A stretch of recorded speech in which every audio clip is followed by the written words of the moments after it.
আমাদের গ্রামে সোহেল চাচা ছিলেন শাহিন। কি হয়েছে? ছেলেটা দারুণ দেখতে বল। হ্যাঁ, কলেজের অনেক মেয়ে তো ওর জন্য পাগল। তুই আবার প্রেমে পড়ে গেলি নাকি? আমি ওকে প্রথম দেখাতেই ভালোবেসে ফেলেছি। আমি যদি বিয়ে করি তাহলে ওকেই করবো। ওরা কিন্তু গরিব মানুষ, আর তোর বিশাল বড় লোক। তোর আব্বা এই সম্পর্ক মেনে নেবে তো? তাহলে তোকে ভাবতে হবে না। আমার আব্বা আমাকে ভীষণ ভালোবাসে। আমি যেটা বলবো আমার আব্বা সেটাই শুনবে। ওসব ছাড় তো, লেট হয়ে যাচ্ছে। ক্লাসে চ। ঠিক আছে, তাই চ।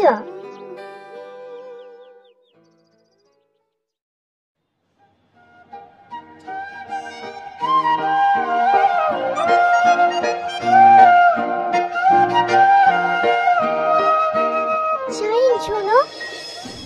হ্যাঁ বলো। আমি তোমাকে একটা কথা বলবো বলে অনেকক্ষণ থেকে ওয়েট করছি। কি কথা বলো?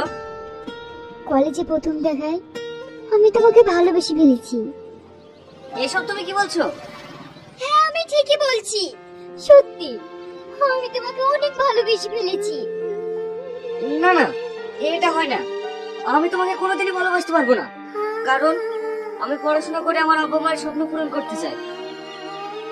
কিন্তু শাহিন, আমি তোমাকে ভীষণ ভালোবেসে ফেলেছি। আমি তোমাকে ছেড়ে বাঁচবো না। আমি তো বললাম তোমাকে ভালোবাসতে পারবো না। যাচ্ছ যাও, কিন্তু একটা কথা শুনে রেখো, আমি যদি জীবনে কাউকে বিয়ে করি তাহলে তোমাকেই করব। তোমার যা ইচ্ছা তাই করো।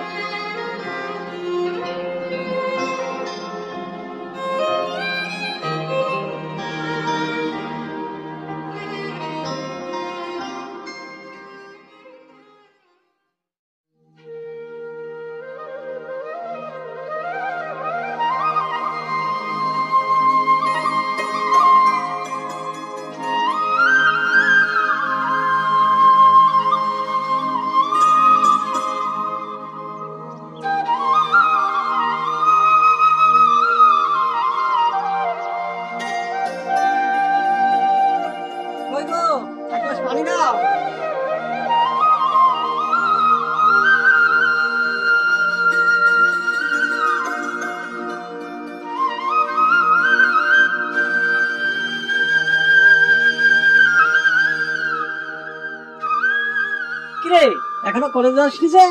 10:30 বাজে চললো, কখন যাবি? আব্বা, কলেজে তো আমার ক্লাস নেই, বাৎসরিক অনুষ্ঠান হবে তো, তাই একটু দেরিতে যাচ্ছি। দেখ বাপ, তোকে ভালো করে পড়াশোনা করতে হবে, মানুষের মতো মানুষ হতে হবে। তোকে ঘিরে আমাদের অনেক স্বপ্ন। তোমাকে এভাবে বলতে হবে না।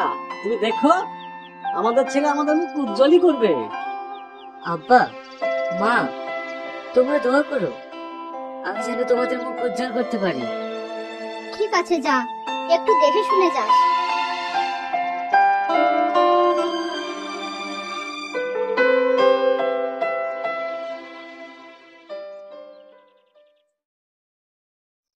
কি রে, শাইনের সাথে কোনো রিপ্লাই পেলি? না রে, এটা নিয়ে আমি ভীষণ টেনশনে আছি। তুই বল, এমন একটা ছেলে আমাকে অ্যাভয়েড করবে? তাই তো রে, তুই ওকে ভীষণ ভালোবাসিস। বল, ভালোবাসি কি রে? ওর জন্য আমি সব কিছু করতে পারি। ওই দেখ, তোর শাইন আসছে।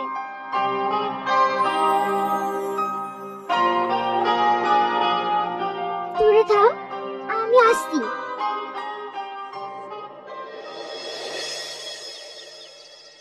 শাইন শোনো। এটা তুমি কি করছো? হাত ছেড়ে বলছি। যা বলবে তুমি এখানে বলো, আমি কোথাও যাবো না, আমার ক্লাস আছে। ছাড়ো। না, তুমি না বলে পর্যন্ত আমি ছাড়বো না। কি বলবো আমি? একটা মেয়ে তোমার মুখ থেকে কি শুনতে চায় জানো না? না, আমি কিচ্ছু জানি না, ছাড়ো আমাকে।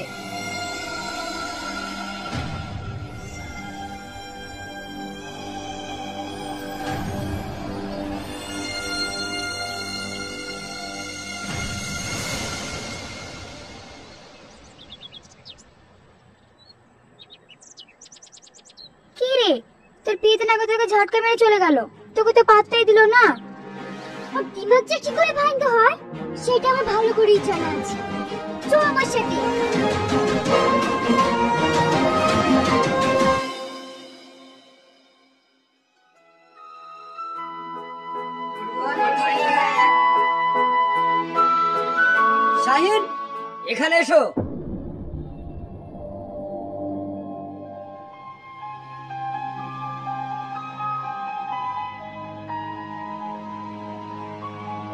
কলেজে পড়াশোনা করতে আসো না বদমাইশি করতে?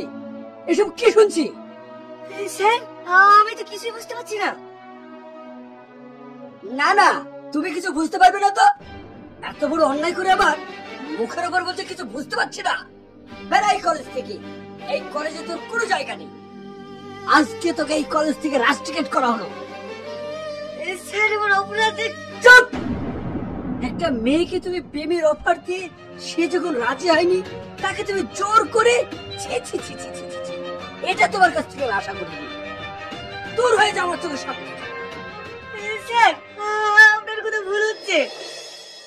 হ্যাঁ, ভুল তো আমার হয়েছে। যেদিন তোমার বাবা টাকার অভাবে তোমাকে ভর্তি করতে পারছিল না, সেই দিন আমার টাকা দিয়ে এই কলেজে তোমাকে ভর্তি করা হয়েছে। সেটাই আমার সব থেকে বড় ভুল। যাও, এই মুহূর্তে আমার চোখের সামনে থেকে তুমি বেরিয়ে যাও।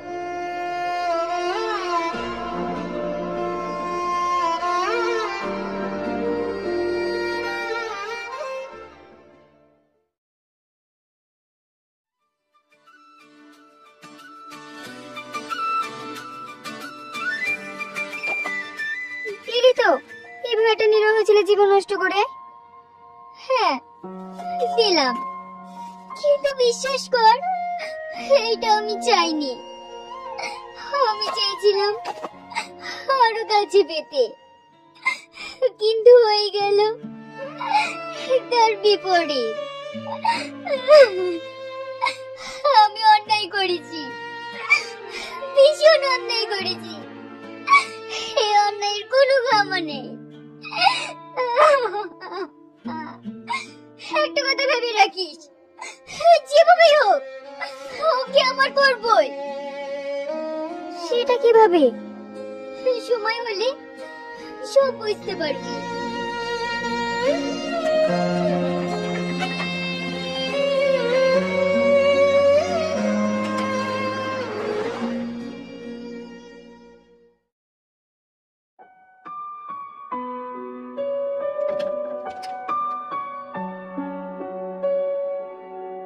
কি রে, কি হয়েছে তোর? কিছু না আব্বা।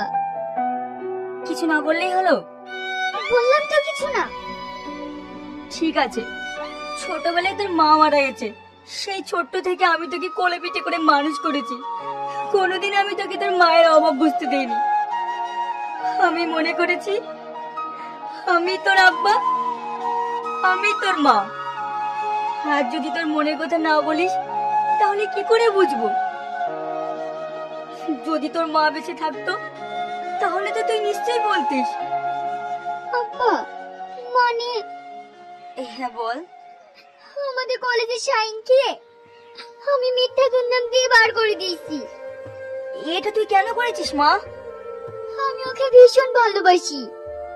ওকে এই অপমানটা দিয়ে আমার করতে চেয়েছিলাম, কিন্তু ঠিক আছে, এটা নিয়ে তুই দুঃখ করিস না, সব ঠিক হয়ে যাবে।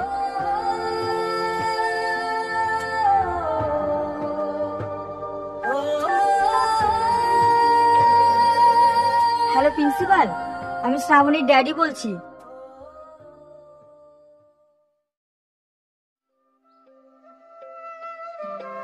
স্যার, আপনি ওটা তো আমার বাড়িতে। আসুন আসুন। মা, আব্বা, দেখো কি এসছে, আমার কলেজের স্যার।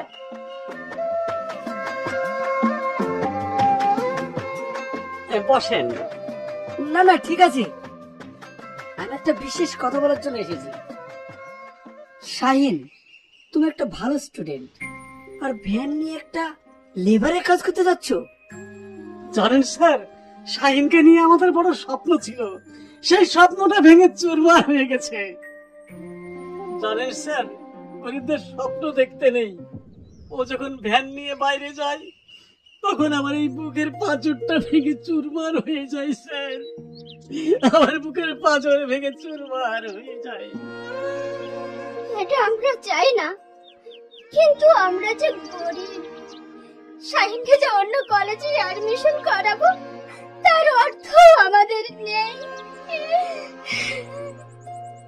তাই চোখে দেখা ছাড়া আমাদের আর কিছুই করার নেই।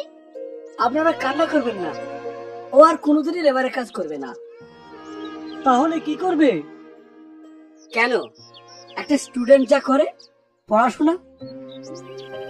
স্যার, হ্যাঁ, আজ থেকে তুমি পড়াশোনা করবি। এখানকার সব থেকে বড় কলেজে তোমাকে অ্যাডমিশন করানো হবে। চলো আমার সঙ্গে এক্ষুনি চলো। হ্যাঁ, মানে তোমাকে কিচ্ছু বলতে হবে না, বাবা মার স্বপ্ন পূরণ করে দেখাও। তোমার কাছে ওদের অনেক আশা। আপনার এই ঋণ। শাহিন, তুমি কি করছো? যাও, ড্রেসটা চেঞ্জ করে এসো, আমি বসছি।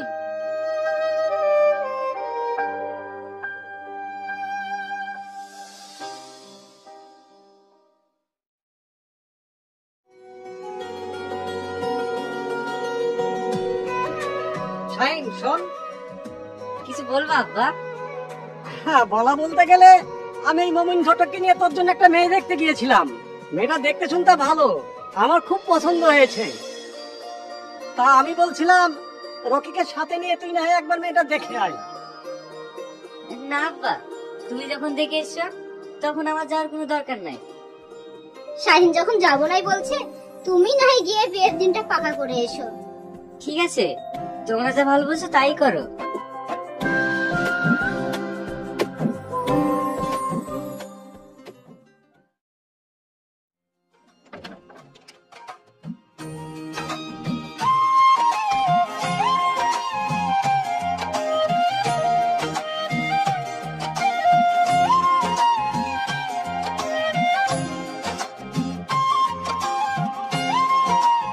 কি গো, ঘুমটাটা তুলবে না?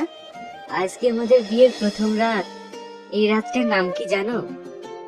ফুলসজ্জা রাত। এসো, কাছে এসো। ইস, কারেন্টটা চলে গেল। তাতে কি হয়েছে? আমাদের দুজনের ভালোবাসা দিয়ে এই ঘরটাকে আলোকিত করব। কি ব্যাপার, তোমার গলাটা কেমন চেনা চেনা লাগছে? সে তো লাগবেই, তুমি যে শুধু আমার। এটা কিভাবে হলো?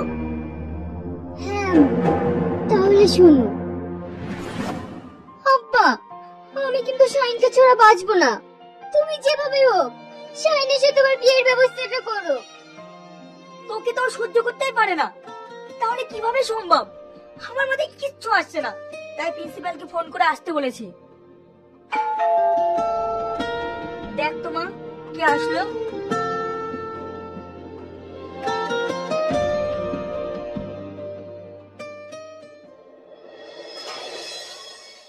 স্যার আপনি আসুন আসুন, আব্বা ঘরেই আছে।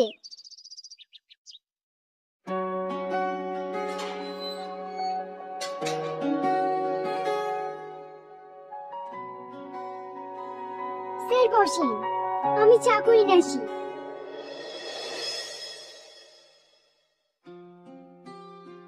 স্যার, আমি খুব টেনশনে আছি, যার জন্য আপনাকে ফোন করা। কিসের টেনশন বলুন? শ্রাবণী শাহিনকে খুব ভালোবাসে। ও নাকি শাহিনকে ছাড়া কাউকে বিয়ে করবে না, আর শাহিন তোকে সহ্য করতেই পারে না। তাহলে কিভাবে সম্ভব? আপনি এত চিন্তা করছেন কেন?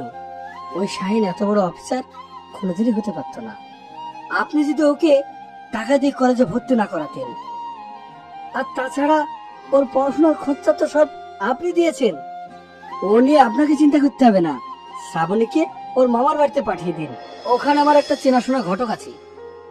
ওকে আমি বলছি ওই সব ব্যবস্থা করে রাখবি। প্রিন্সিপাল, আপনি আমার চিন্তাটা একটু হালকা করলেন।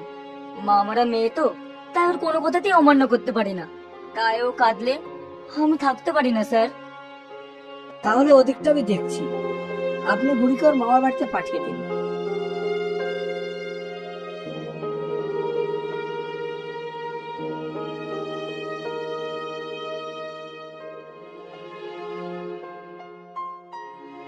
তাহলে বুড়ি ভালো থাকো, আমি এখন আসছি। ঠিক আছে স্যার।